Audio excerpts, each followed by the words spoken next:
कि क्या जब दुनिया भर के इतने प्रसिद्ध लेखक कलाकार मिलकर एक चिट्ठी राष्ट्रपति को लिखते हैं, तो क्या ये उस देश की सरकार को एक तरह से दोषी नहीं साबित किया जा रहा है, बताया नहीं जा रहा है कि आपकी सरकार, इस देश की सरकार इस तरह के काम कर रही है जिससे अभिव्यक्ति की स्वतंत्रता पर हमला हो रहा है, डेमोक्रेसी पर हमला हो रहा है।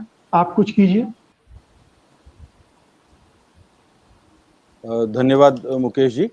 अभी खान साहब ने जिस तरीके से हमने सुना, क्वालिटी ऑफ डेमोक्रेसी की बात उन्होंने कही है, और दूसरी बात बहुत इंपॉर्टेंट उन्होंने जो कही है कि अगर मेरी सेहत ठीक नहीं है, मैं मोटा हूं, और अगर मुझे कोई सलाह देता है या किसी भी तरीके से मुझ पर टिप्पणी करता है, तो मैं बजाय उसके आक्रामक होने के, मैं सेहत सुधारने पर ध्यान दूंगा, ना कि मैं उस पर हमला करूंगा या उसकी आलोचना करूंगा।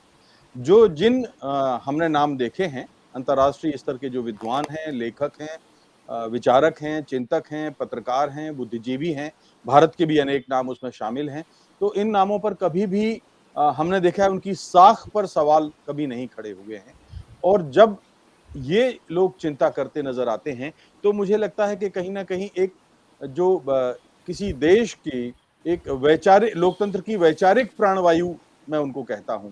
और जब वो लोग चिंता करते हैं, और अगर उनके बारे में ही फिर ये कहा जाता है, हमने देखा है पहले भी एक दो बार ऐसे प्रयास किए गए हैं, जब सरकार से ये का ध्यान आकर्षित करने की कोशिश की गई है कि श्रीमान, अब आप असहमति के सुरों को सम्मानजनक स्थान दीजिए, और ऐसा नहीं हुआ है, बल्कि जो लोग ऐसी मांग करते हैं उनको ही सियासी कटघरे में खड़ा कर देते हैं, उनको दलों की विचारधारा से जोड़ देते हैं। ये तो वामपंथी है, ये तो कांग्रेसी है, ये तो समाजवादी है, इस तरह से जोड़ दिया जाता है। यानी आप जो सद्भाव पूर्वक जो सलाह दी गई है, उस सलाह पर अमल नहीं करना चाहते। यानी आप ये देखिए कि बादल जी, सरकार और सरकार के नेता मानते हैं कि उनकी सेहत दुरुस्त है, वो कतई मोटे नहीं है, उन्हें कतई जिम जाने की जरूरत नहीं है, बल्कि जो लोग बता रहे हैं उनके दोष उन्हीं की सोच में खोट है। वो जैसे मैं देख रहा हूँ चैट बॉक्स में कि ये एक और अवार्ड वापसी गैंग आ गया, ठीक है, तो ये एक सोच है जिसको फर्क नहीं पड़ता है। मैं इसीलिए कह रहा हूं कि अगर एक अंतर्राष्ट्रीय पैमाने पर इतने सारे लेखक कलाकार बुद्धिजीवी इकट्ठे होकर ये कह रहे हैं, तो क्या ये सरकार को एक तरह से दोषी करार नहीं दे दिया गया है कि हाँ, ये सरकार इस तरह के काम कर रही है?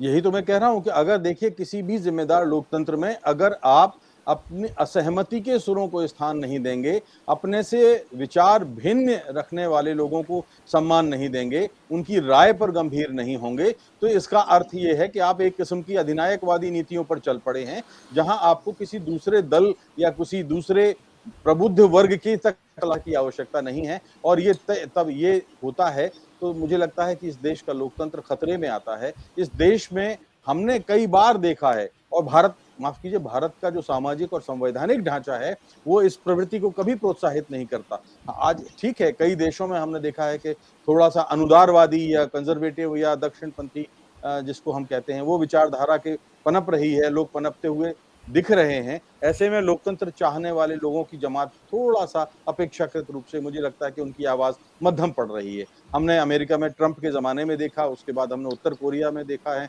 रूस में पुतिन साहब का हाल भी देखा है, और चीन में शी जिनपिंग को भी देखा है। तो लेकिन इनकी जो कार्यशैली रही है, उस पर ऐसा नहीं है कि सवाल नहीं उठते, सवाल उठते हैं। लेकिन जब भारत में ऐसा होता है, तो ऐसा लगता है कि अंतर्राष्ट्रीय स्तर पर हमारी छवि दरकती है, चटकती है, क्योंकि लोगों को भारत में ऐसा हो ये उम्मीद नहीं है। तो इसलिए मैं कह सकता हूं कि सरकार का ये रवैया बहुत चिंता में डालने वाला है। जी मुकेश।